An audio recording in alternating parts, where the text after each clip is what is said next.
Kodi pali nkhani be? Be choyamba ndiyambe ndikukuthokoza kuti wayende mkazi wabwino. Ndimakulakwira koma umandipirira. Ine ndikufuna ndikulonjeza kuti nzakayiphula ndizakukonda kwambiri.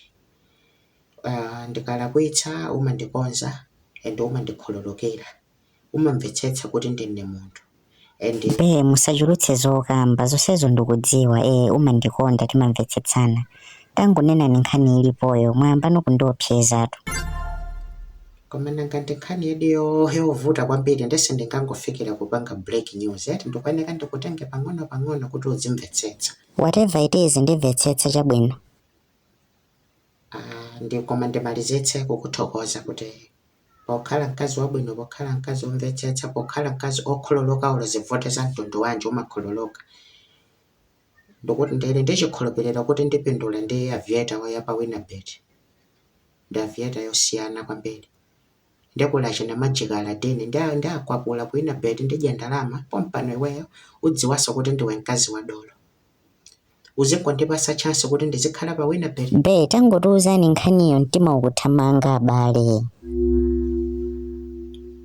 Kodi be paja kwanu ndachisilamu bet kula silamu kuti ali ndi mitala masaula nkolapo nkati ali ndi akazi atatu bambo ako nkati anali ndi azikazi 4 so be mufuna mukwatire mitala?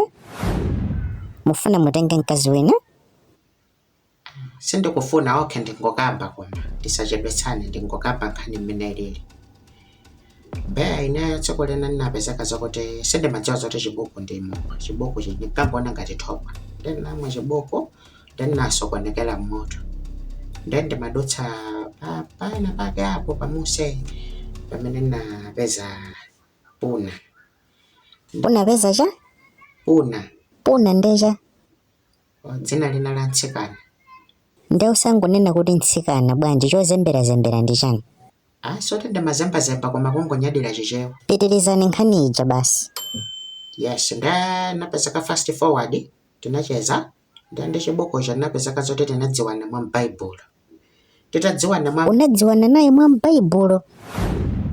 Ufuna uthandauze chani trick? Be tangonena ni straightforward inu. Pepati koma ndisinanga ulemu wandu umene ona ngati chita kuyankhula mo challenge bola ndilo. Kudziwana naye kwa Bible wake uthandauza kuti unagona naye mtsikanayo? Senda madingo kamba fankhani ndisachedwe ndingokoza senda machaza kuti ndi mwana wa serikali.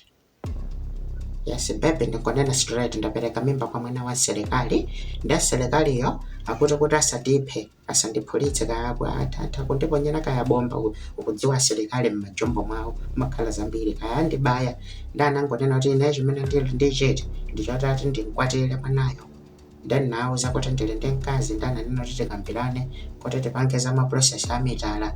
Then mkaziyo apapa nzonena kuti vero olagulidwa kale ndandimauza kuti tidikire kaye kuti mwina iweyo ndineyo be tikambirane za venue wa ukwati.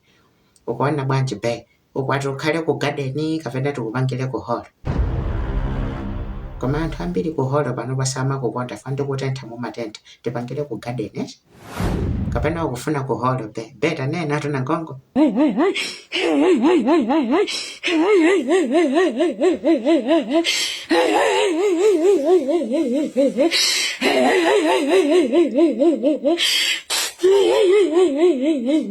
Akuti to budget yose ya ukwati zokudya apa ngayekha serikali ya be.